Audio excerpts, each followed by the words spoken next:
Hello, friends. Welcome to the Logistics of Logistics podcast. My name is Joe Lynch. Thank you so much for joining us today. On the Logistics of Logistics, I talk to experts in logistics and transportation, warehousing, fulfillment, supply chain, and of course, technology. And during these interviews, I'm always the one asking the dumb questions. I ask the dumb questions so you don't have to. Today's topic is growing a brand and a business with my friend Adam Vazquez. Adam is the CEO of VaynerMedia. Adam and the VaynerMedia team help businesses find and serve their customers through audio and video content, and it works really well. They have generated millions of dollars in revenue for their clients. Adam is a very interesting guy. He also has an awesome podcast, and I know he's behind a number of very successful podcasts, and we'll talk about that on the podcast. Check it out. But before we get to the interview, I want to tell you about my friends over at Tomorrow. Website is tomorrow.io. Tomorrow has developed a weather intelligence and climate security platform that is custom built to help logistics and transportation companies to reduce the impact of weather on their operations. The cost of weather-related accidents, delays, inventory damage, service failures, hours of service problems, they're enormous. But what can we do? We can't change the weather. But we can do a better job of planning around the weather. And that's exactly what they do for you over at Tomorrow.io. They have their own satellites. This is the next generation of weather forecasting. Check them out at Tomorrow.io. I will put a link in the show notes so you can reach out and talk to them. So how's it going, Adam? Joe, thanks for having me on. I've been looking forward to this and grateful for the opportunity to talk with you. I'm excited to do. I'm glad we finally hit record. We were blabbing and blabbing. We talked the other day too, and I was like, we should do a podcast someday. So I hope we're not all talked out. We're doing them whether they're recorded or not. That's what's going on. Exactly. So Adam, please introduce yourself and your company and where you're calling from today. Yeah, I'm Adam Vazquez. VaynerMedia is the business that I work for. Started 6 years ago with my business partner, and calling in from Greenville, South Carolina. Beautiful Greenville, upstate South Carolina, close to the North Carolina border, right in between Charlotte and Atlanta. So all of you in the industry that are in that 85 corridor should stop by and see us. Nice. So what does VaynerMedia do? We essentially partner with executives at, we call them critical companies, but that could be any sort of industrial supply chain manufacturing business, to suss out two things really. Number one is the unique value proposition that these businesses have to offer. A lot of times in that space, things can become commoditized quickly. So we try to help these executives realize and recognize what their unique value is. And then we want to find ways to help them attract business in that sector, whatever it might be, without having to necessarily work for it. And what I mean by that is without having to have, over-reliance on salespeople or over-reliance on paid ads. We want to find ways to bring that business to their front step so that they can continue to grow their brand. Yeah, and the fact that we use brand in the title, I don't think I've done that before. I've done a lot of podcasts. And before we hit record, we were talking about the importance of branding and also kind of how branding and marketing, if I was to say that I still wonder, are there people listening to this podcast going, oh no, Joe, stop it.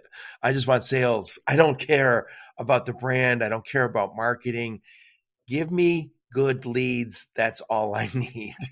Yep. And you notice when I described what we did, I didn't say marketing intentionally because of our conversation earlier, but yeah, that is a common, I would say, logical fallacy that a lot of folks have in the industry. And the thing that I would say is that if you want leads, the best way to earn those leads and the best way to continue that faucet of leads coming without, them walking out the door with your best salesperson is to build a brand. And we can get more into what that means and what that looks like. But I'm all about leads too. I'm just about ways to get them that can't leave your company.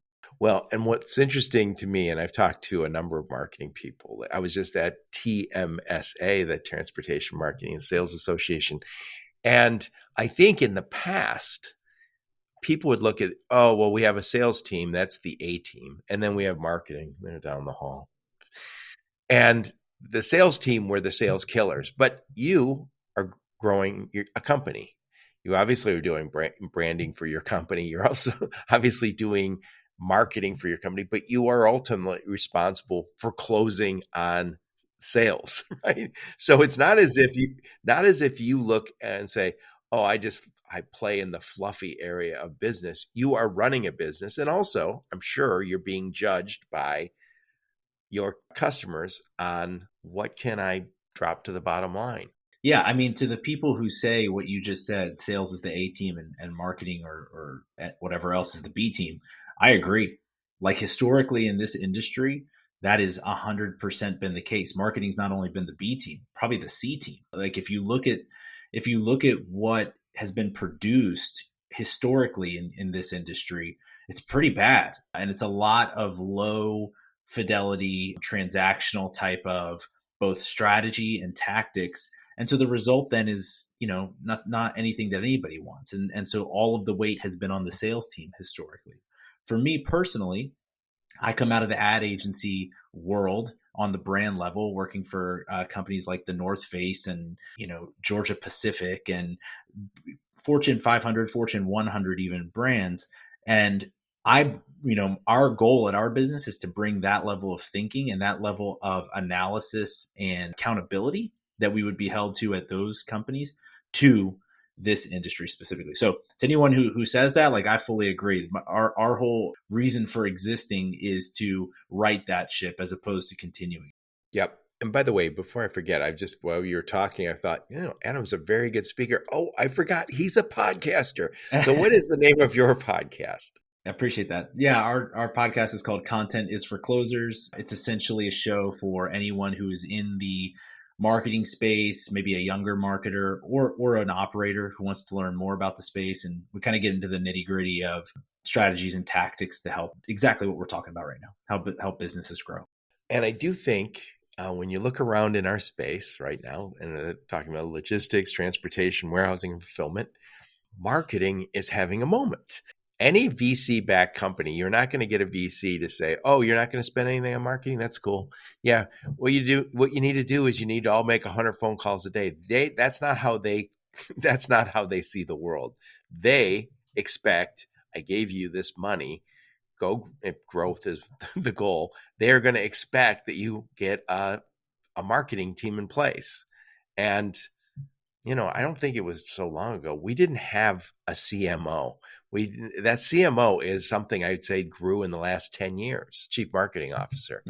Before it was, you have somebody who was in charge of sales and marketing. And again, sales being the lead, marketing being, oh, well, that person's agreeable. They can post things on LinkedIn and Facebook for us, and that'll be enough.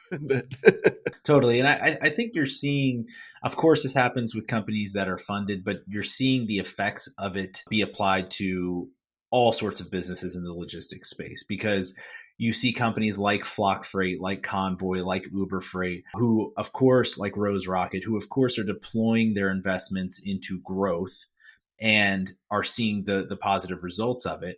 I want to get back to that idea in just a second. But the real concept here, I think, is because marketing has such a bad name in the industry, a lot of these companies are recruiting for what they call chief revenue officers. And that's obviously a position in software companies forever. And I actually think that's a more appropriate title for what this position is and what companies like mine do. We are revenue generating pieces of the business as opposed to the soft, touchy-feely marketing that people might have in their heads. But, now you're seeing, like I said, those companies deploy the same, like Flock, for instance, is getting a lot of praise, and rightfully so, for the strategies that they're deploying.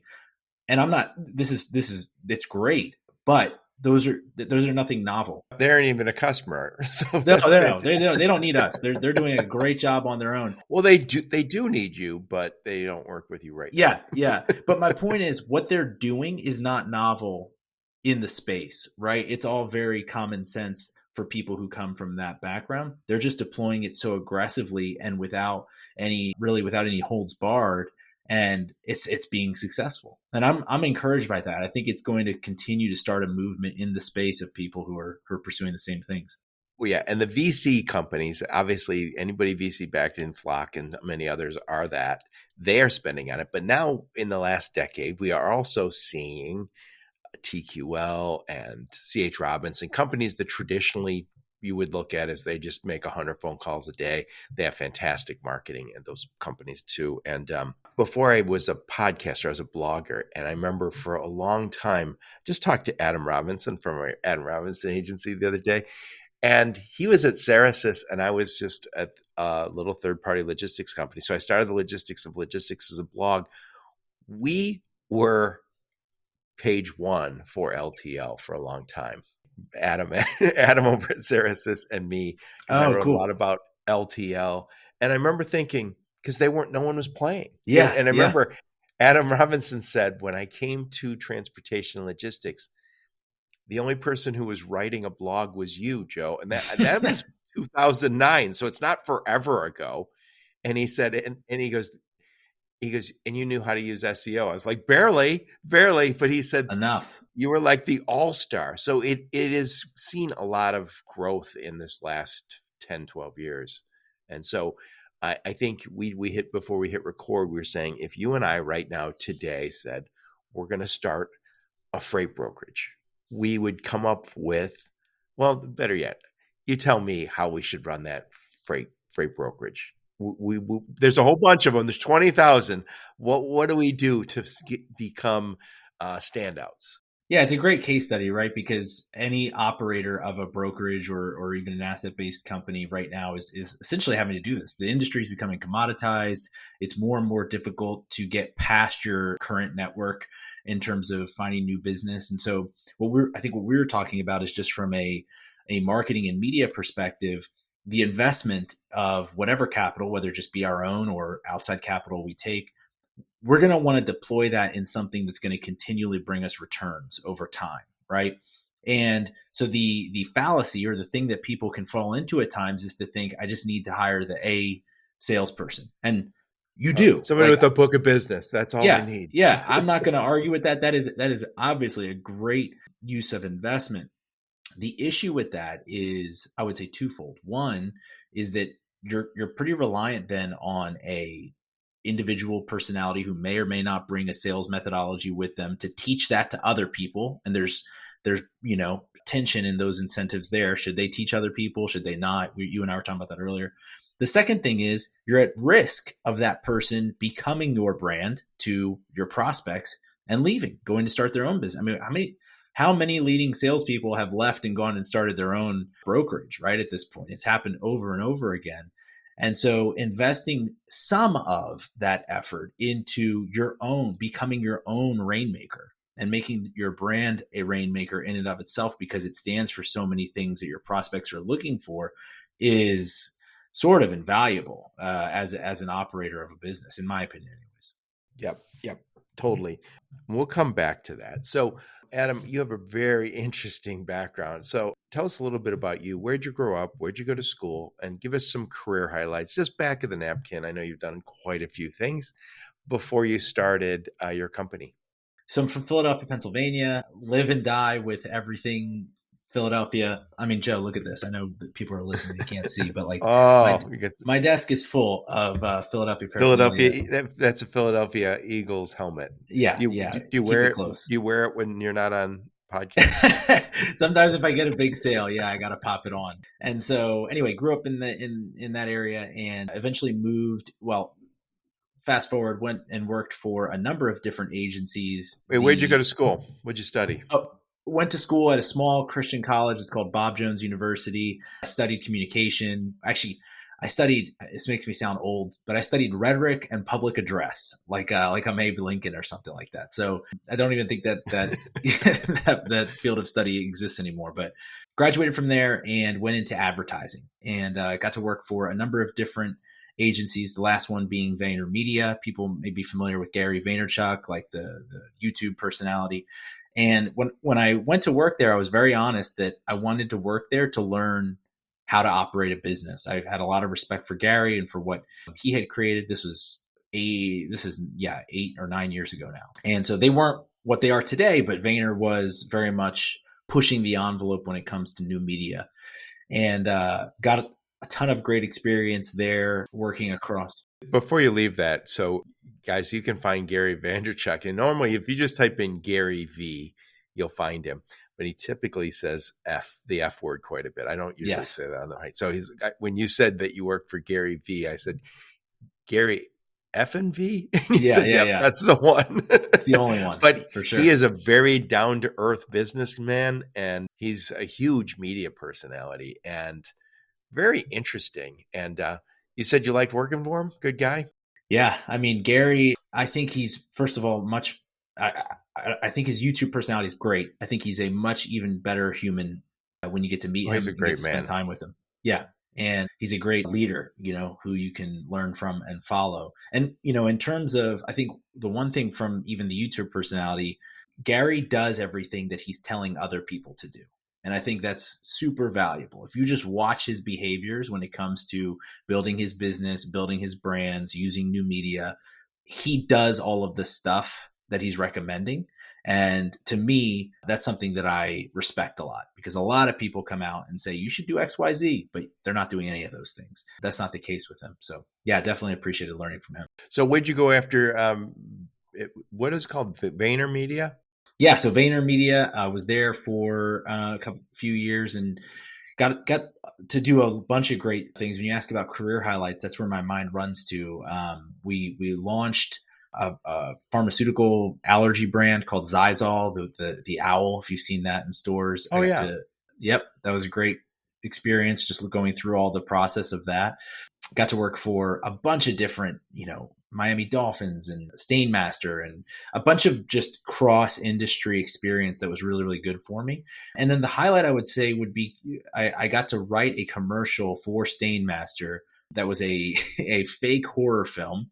And long story short, it went viral. People thought it was actually a horror movie. They could go see. The brand lift and the results at the shelf were massive for Stainmaster.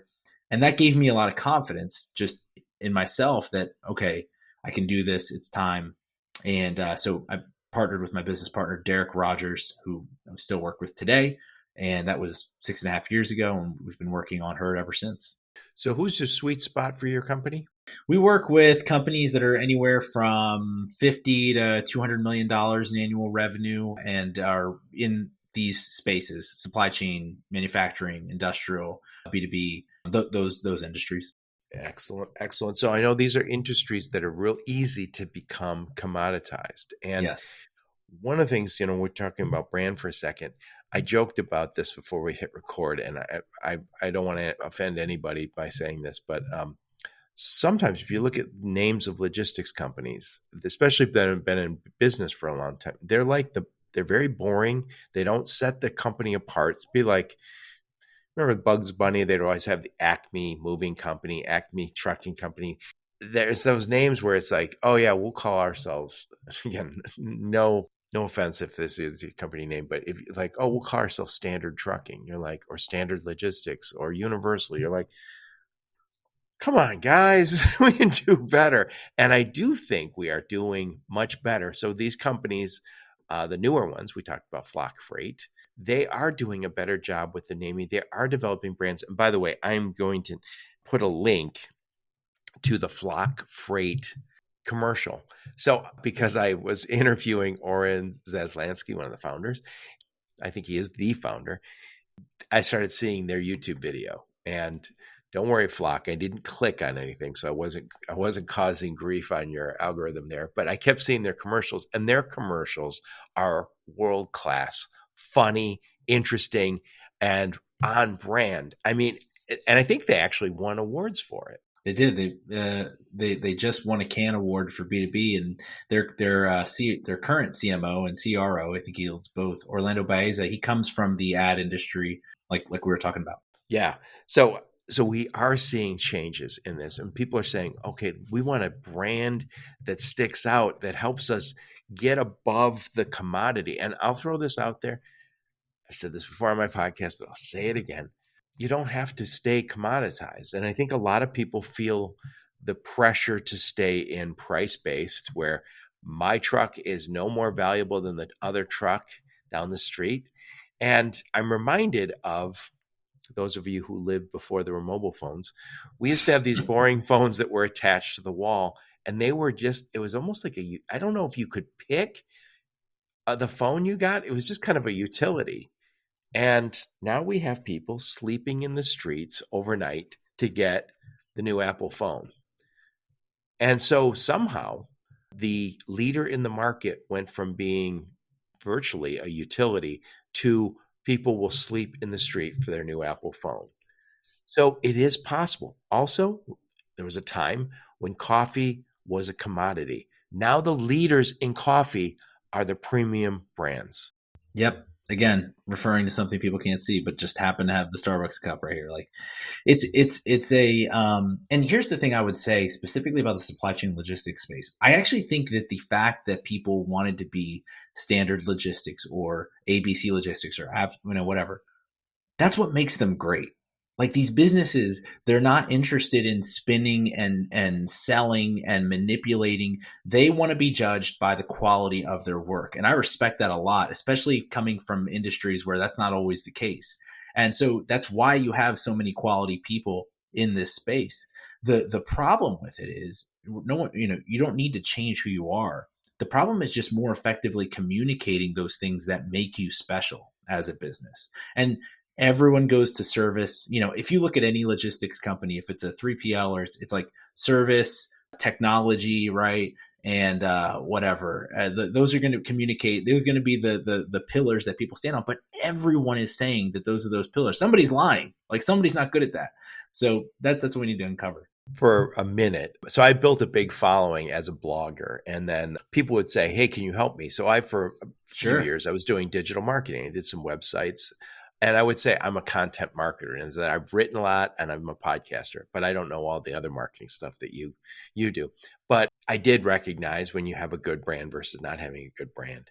And I can tell you when you're writing content for people, you sometimes at very large companies, they would say, well, okay, one literally had the CEO plus a committee of direct reports who would mark up my articles like it was a legal document. And I would say I was writing as a ghostwriter, but I remember thinking, no, this is a great article. It's got some rough edges. It's got a point of view. This is who you want to be. And they turned it to oatmeal every single time. I couldn't write for them anymore. I couldn't do it anymore. And I used to think, because they were bigger corporations and they were afraid for anybody to have any sort of reaction to it. And I wrote another article, and I always think about this, and it went to an email list. And I remember it was not at all threatening, but it was basically talking about how technology is coming, and it was basically techies versus the freight brokers. And I remember basically saying there's a lot of tech-enabled companies are coming. This is probably 7-8 years ago. And they're coming for freight brokerage, right? And they're 10-0. They are the Alabama, they are the Georgia, they are the Patriots at their height. They are going to win. And I also wrote, freight brokers will have a reaction to that. They are going away overnight. And I remember people saying, no, you can't write that. You can't write that. It'll offend somebody. But it was the truth, but also it had a fun point of view. So often I feel like we take this very boring, frightened approach to marketing. Joe, I wish I could bring our copywriter Haley Walden on here. I feel like we could have a full-blown therapy session because of what she's what she's been going through. But completely agree. Unfortunately, we've had the same experience. And I think, though, if you think about it from the founder or from the operator's perspective, they're just trying to protect themselves, right? Yeah, of course, they're not wrong. I mean, they're not wrong. It's just a point of view. What they are missing really in that is, I would say, two things. One, and this is hard for the supply chain space to get because it's not always been true. Like, not all good press is good press in the supply chain space, right? But when it comes to content, anything that you're controlling, it is good in that because of the way the algorithms work and the way the internet works right now, any pop is going to serve you for years to come down the road, whether that's positive or negative. The second, so I mean, you want it to be positive, but like if somebody takes it the wrong way or whatever. The second thing is that we're in a content factory world right now. So like any blip that you have, if somebody gets upset, if somebody gets excited, it's forgotten in half an hour, right? Like it's a problem. But so this overcautious nature, and we have so many examples we're going through right now, is really just holding people back. And again, if you think of it as, how do I turn my brand, my marketing, my whatever you want to call it, my growth engine into my best salesperson? Forget about anything else. You want your best salesperson making a volume of calls. You're not telling them to perfect one call each day. It's the same thing when it comes to these assets. If you're limiting yourself to only what's perfect, it's going to be a call that gets pushed to voicemail, and that sale never happens. It's the same exact thing. And by the way, we talked about Flock Freight, and they had this award-winning advertisement. I will find that link. I will put it in the show notes.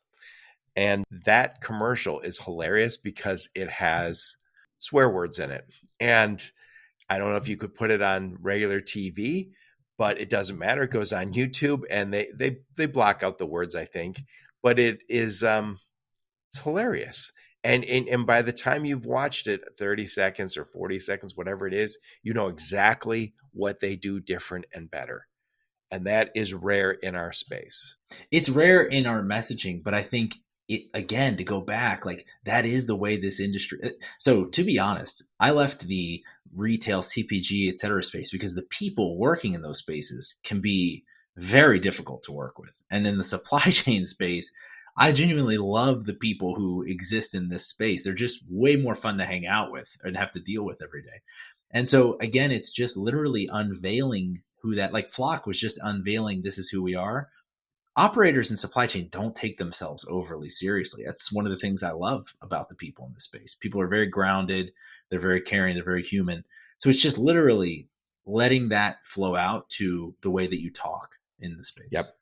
So why don't you give us right now, let's just say, getting back to that freight brokerage example, you and I are going to start a freight brokerage, and we want to build a brand that is noticed and is known for something great. And we want to grow that business, and we want to grow that to be one of the leaders in this space over the next 10 years. Take us through that. Yeah. So I think we start off with what is truly different about us. I'm assuming if we're starting this business, there is some competitive value or advantage we have, right? Otherwise, like maybe let's not start it. But assuming that there is, we want to do that. We call that a unique selling proposition. So we want to work through what makes us different and better. Yeah. What makes us different? What's true about us? How do we actually serve the customer that we're intending to serve? And then what's true about them? Where do they spend their time? Who are they? What's important to them? Do they like dogs? Do they prefer cats? Are they on the internet? We want to find out as much as we can about these people so that we can serve them and make something that's valuable to them. Second, from there, then we want to start to spin up new media concepts, let's just call them. And the idea here is, you've alluded to Flock a few times, but let's take it even out of supply chain. If you're just looking at entertainment and media, you're going to gravitate to the types of long form content that you appreciate. For me, that's sports. I love sports. I'll watch a documentary on sports. I'll listen to podcasts, whatever. Some people it's comedy. Some people it's drama, etc. And so if you think of your brand as Netflix for a second, what are the key stable shows that you're going to be able to connect and deliver for your customers, right? Again, these are going to tie back to that unique selling proposition. So there's going to be, out of that unique selling proposition, maybe 3 things that are truly different. Well, how do we find messaging verticals, messaging channels to communicate all 3 of those differentiators? And from there, we'll begin to socialize those, right? So maybe it's a newsletter series. Maybe I'm just making this up. Maybe it's a newsletter series, a podcast series, and a YouTube series. And one of them is driver focused. One of them is customer focused. One of them is for operators. Again, just making these things up. Now we want to take a long form approach to documenting each of those things. And this is, again, more simple than it sounds. It's literally record the podcast, literally create the YouTube, etc. And then use the snippets, use the important things. You and I in our conversation, Joe, have already covered 12 topics. One or 2 of them is probably worth promoting somewhere. So what we want to do then is strategically find those one or two out of each of the long form elements and turn that into micro content that can go live on the internet. Right now, that's in vertical video, that's on TikTok, YouTube Shorts, Instagram Reels, Facebook. That's in LinkedIn newsletters is getting huge algorithmic push right now. So find those places where your customers are acting and consuming organically, and repurpose those long form pieces for those avenues. Yep. So I want to take a quick time out to talk to small parcel shippers. I'm talking to you e-commerce sellers and the 3PLs who serve them. I'm talking to you retailers. We got some great news this week. UPS is not going on strike, which is fantastic news for all of us, for the economy. The bad news is there's going to be a double-digit rate hike, somewhere in the neighborhood of 11 to 12%, according to experts. I just saw an article in FreightWaves about it. But what choice do you have? UPS and FedEx are the only game in town until now.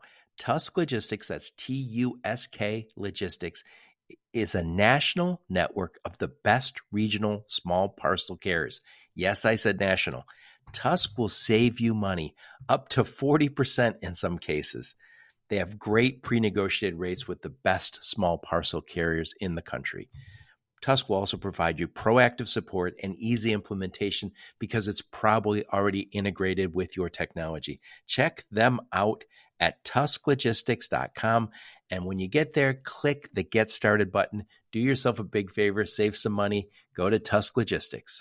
So getting back to it, we'll talk about podcasts because I understand that. But so this podcast will be 45 minutes or an hour, whatever it is. And from that, we cut clips from that. So we'll make some YouTube clips, which might be, 3-5 minutes, whatever those. Then you mentioned the vertical clips are like 1 minute. And those oftentimes end up on TikTok or Instagram Reels. Also, they do well when you write some content and put them on Facebook or LinkedIn and it's interesting how well video does. And one of the things I've said many times before regarding writing, I wrote a long time. I wrote probably 500 or maybe more articles. I wouldn't say I was a great writer. I was prolific. And after a while, you start to get a feel for things. But it's hard to have your personality come through. And right now, I suspect you're a very good writer, given your background. You could write something, but nothing is going to convey who you are and what you are trying to accomplish at Herd Media better than a video clip. It's so true. And you might write something and go, oh, I wrote this article and I really think my personality shines through. I don't know if they saw that little humor in here, little sarcasm in here. Maybe they did, but maybe they didn't. It's just hard to have that come through.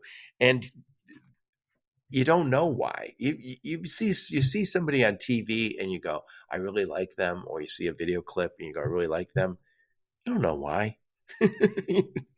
Why do we like certain comedians or certain actors or actresses more than others? Who knows? I mean, it's not just good looks all the time either. I mean, so yeah, it's media's having a moment. It's so frustrating for me personally because I'm an old grouchy man deep down in my, like, I would love to just sit here and yell at people on my lawn.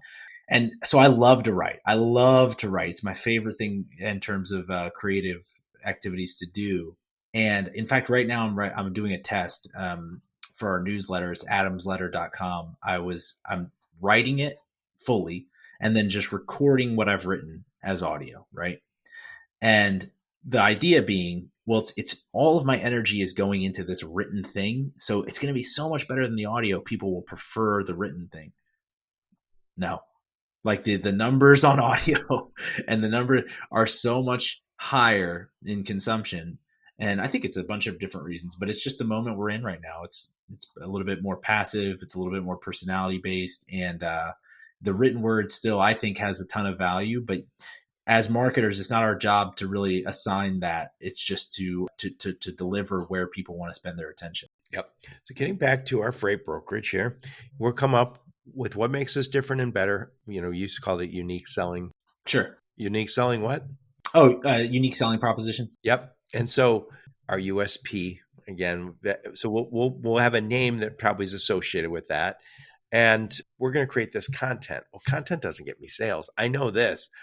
You can write a lot of articles, you can create a lot of videos, but I still need the next piece, which is how do I connect people who liked this video or this downloaded something? How do I get them to that next thing? Because this is where sales says, this is where marketing drops the ball. They create all this great content, but then that's where it ends. Yeah. Yeah. I mean, it depends a little bit on your objective, but two things. First of all, you notice we call it a unique selling proposition. I just want to continue. That just shows the intent here behind it. It's not the unique marketing proposition, right? It's the unique thing that's going to drive sales. So our intent is all behind driving that revenue. The way that you begin to build actual revenue channels through these exercises is, number one, audiences. When we say the word audience, is just another word for pipeline. Like historically, you would create a sales pipeline. You would fill it with prospects. You'd go to trade shows, whatever, to build that. Our argument is, for cents on the dollar, you can do that virtually and continue to build your traditional sales pipeline. But anyone who subscribes, if you're building content the way that we do, you're as focused and intentional and niche with your offering and explaining what that is through your content. Anyone who willingly subscribes to that content is pipeline. There's no other reason for them to be involved with your brand or with your content. And so that's where we start. We want to build things that invite prospective customers to be a part of our audience and to build that audience over time. And by the way, if I could tell you, Joe, that, hey, listen, I'm going to build you an event and you're going to have the undivided attention of 300 people, and all you have to do is talk to them for 30 minutes about what you want. You take that, right? For some reason, when it comes to these content channels, we get in our heads about numbers and statistics and analytics, and we're like, oh, we only had 200 people watch XYZ.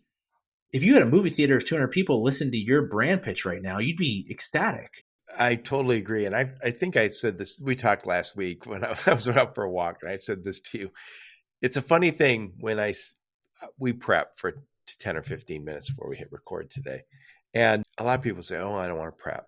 And I was like, yeah, but if you were going to go give a speech, say at an event, and somebody said there's going to be a couple thousand people are going to hear it, and it's 40 minutes, would you prep? And say, yeah, well, that's what we're doing here.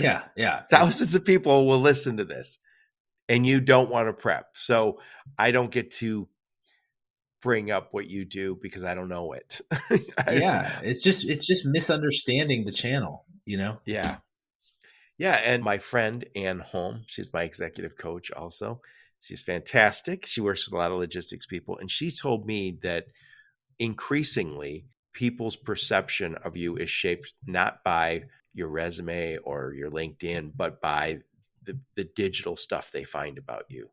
And I was at Manifest not so long ago, and I talked to a couple of founders that I previously interviewed. And one of the feedbacks I got from all those guys was, yeah, when people interview with me, they listen to that podcast, and then they show up saying, oh yeah, when the reason they know about the company because they listen to that. Well, there's a ton of other stuff they did. Being on my podcast is probably, less than 0.1 of their marketing, and yet that's what they notice. That's what popped. Yeah, it's because they're realizing and taking advantage of the opportunities to talk directly to their prospect. And so, to go back to your question, that's where we start. It's realizing and embracing the fact that your audience is your pipeline. So treat them as such, just like you'd prepare for a sales call, et cetera. And then there's the actual digital component of all of this, which is when someone self-identifies as a member of your audience, whether they visit your page, whether they listen to or watch a piece of content and then click into a landing page, et cetera, they've now opted into your ability to essentially target them and track them on the internet, right? And so that's why we create so many pieces of that promotional content. We're casting the net as far as we can, as wide as we can onto all of these platforms. as people say, I'm interested in that, let me see a little bit more about that. We build audiences on all of these different ad platforms and retarget these people to make sure that they're getting a chance to engage with the brand as a customer. So maybe it starts with something that's a little softer. It's a little bit more like entertaining or fun or funny or whatever, a piece of content. If that drives them to your page, and we can cookie them and put Facebook pixel them or whatever, now they're part of our audience. And there's twofold benefits to that. Yes, we get to talk to them. They also now inform our lookalike audience engine on those ad platforms, so we can talk to more people who look like them. So again, it's compounding in a way that I continue to compare it to sales because that was sort of the framing that we had at the beginning. But you making one sales call, unfortunately, does not now give you access to 20 other people who look and sound and buy just like that person you just called. That actually is the case when it comes to what we're talking about here. Yeah. So I joke about this sometimes, I think it's true. If I need to make money today, I need to make a sale today, or I'm going to get fired, I pick up the phone. I'm sending emails. 100%. I'm sending emails all day. I'm on LinkedIn. I'm sending messages. I'm networking. I'm doing everything I can do to get a sale. But if I need to grow over time, I want to create content. And I've said this before. When I was still doing digital marketing, I wrote an article that said, you're invisible. And you're invisible if right now you don't have anything about your brand other than a website.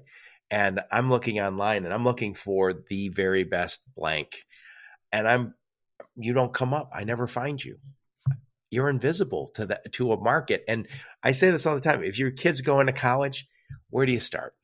Google search.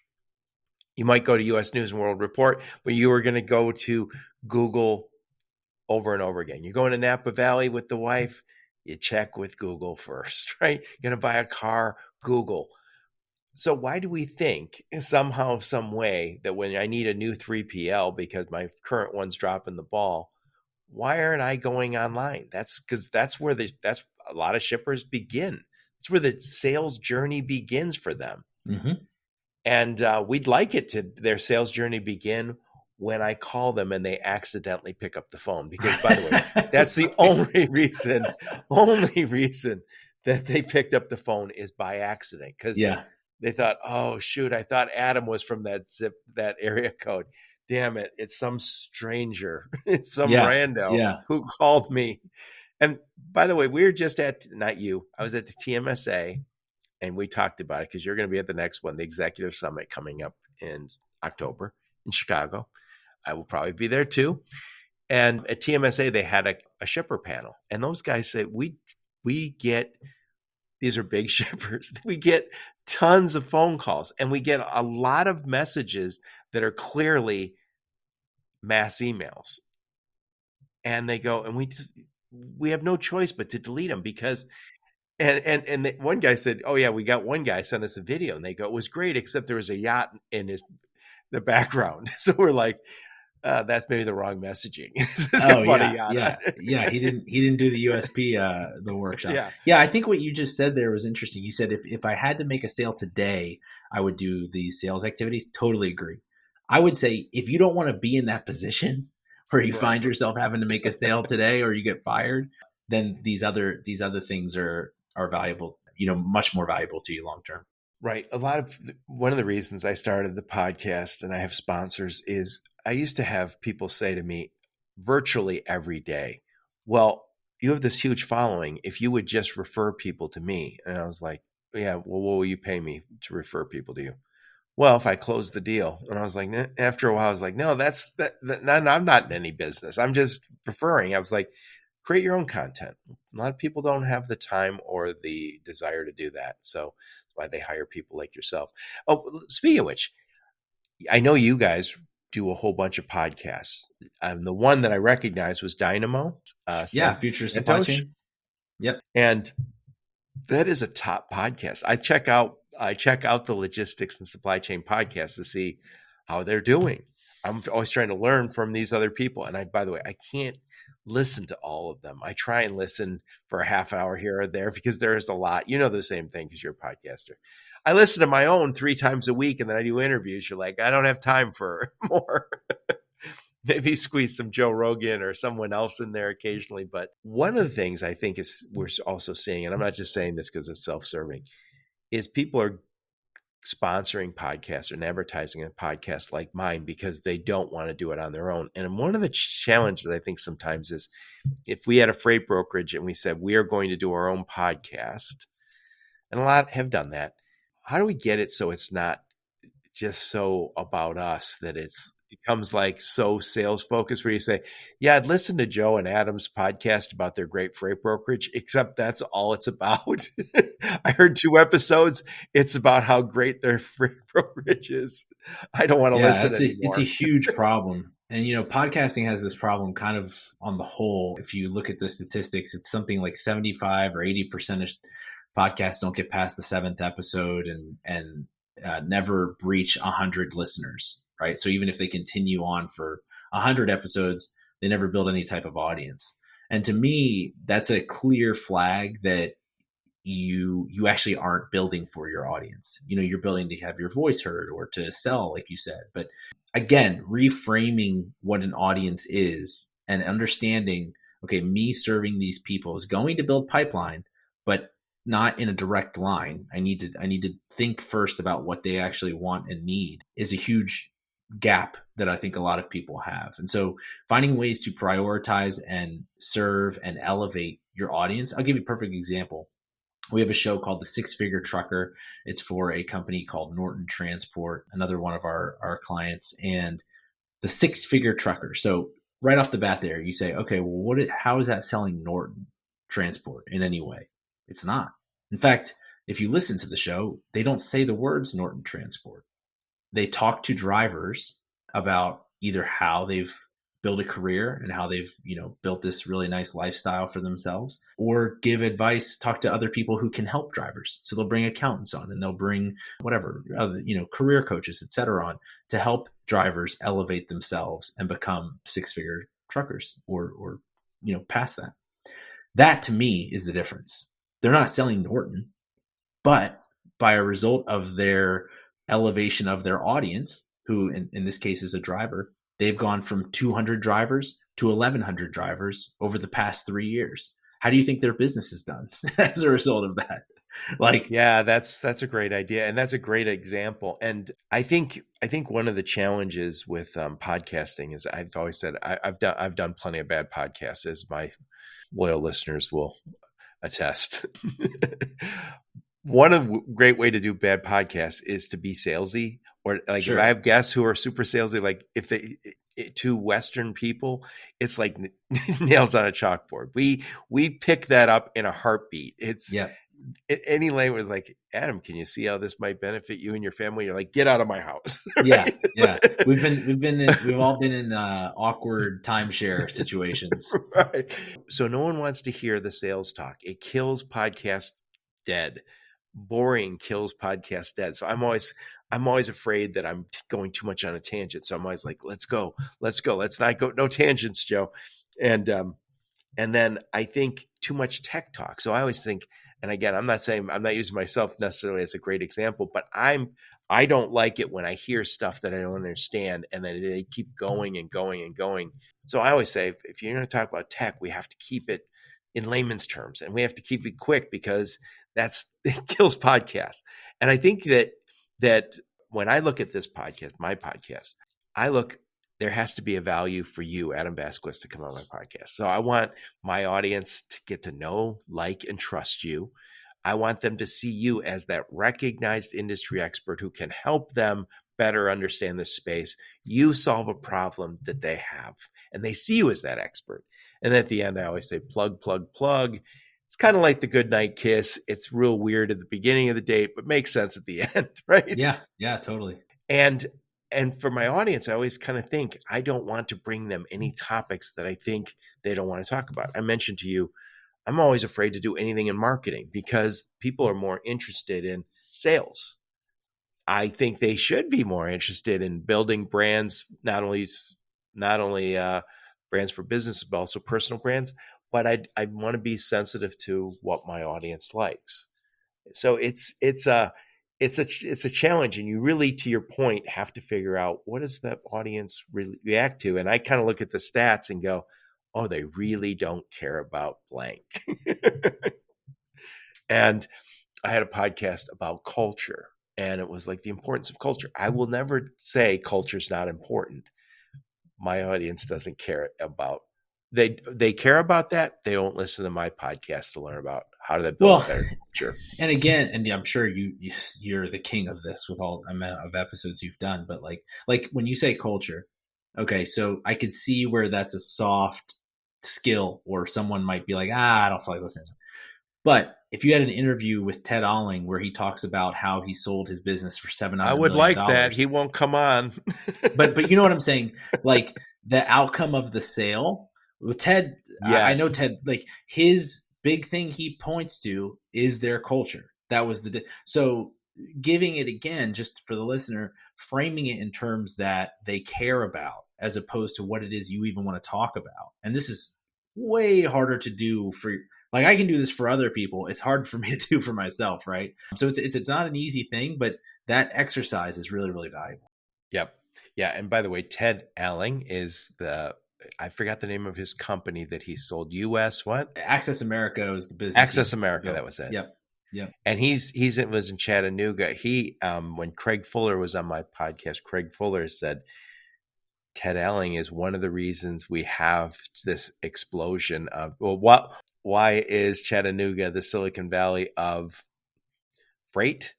Ted Alling is the reason that Craig Fuller brought up. Obviously, Craig Fuller's had a lot to do with that too. But anyway, yeah, I would love to have him on my podcast someday. I did talk to one of his partners over at Dynamo, which is one of your customers. And again, a top podcast, guys. Check it out. That is a venture capital company down in Chattanooga. Great podcast.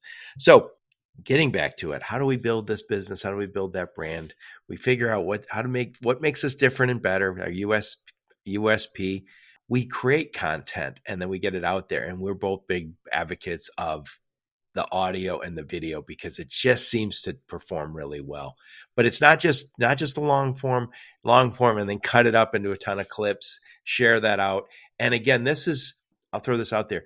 This isn't instead of your sales effort. I would always say you could say we're talking about cross-border. We talked about cross-border Mexico. We did a webinar on that, or a video series. And then when you're talking to somebody and they don't answer the phone, you maybe send them a video on LinkedIn. Hey, check out our webinar we did the other day on just this topic. And then they go, oh, you're not just a guy banging the phones. You guys are flat out experts at this. I saw you talking to one of your customers on a video series. That is compelling to me because it's not instead of sales. It's not instead of phone calls or emails. It's supplementing it. And we all want to work with experts. None of us want to work necessarily with a sales guy. If you have a plumbing problem over the weekend, you're not going, hey, you know what I would like? I would love to talk to a plumbing sales guy. You're like, no, I want to talk to a damn plumber. That's right. Yeah. And then, from there, as you're deploying the content, finding ways to inject it where you need to with some paid spend to get more of those hard-hitting leads. And I think, lots of businesses have found plenty of success with that direct response lead gen. It can get dangerous. You can get reliant on that. You can become expectant of just spending a few dollars and getting a higher ROI in return. But that won't last if you don't do all of the other steps leading up to it. So I got to tell you, I did a webinar. This was years ago. I did a ton of webinars before I got the podcast. And I did a webinar and it was on, I think it was on cross-border, Mexico, US. And like 100 people signed up, which was great. 40 showed up, right? That's great though, yeah.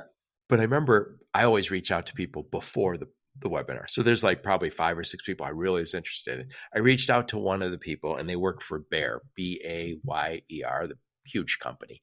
And I sent them and I had this gal's phone number. I called her and I said, hey, this is Joe Lynch, and I wanted to talk to you about, blah, blah, blah, whatever. And she was kind of not rude, but short, very clear that not interested, right?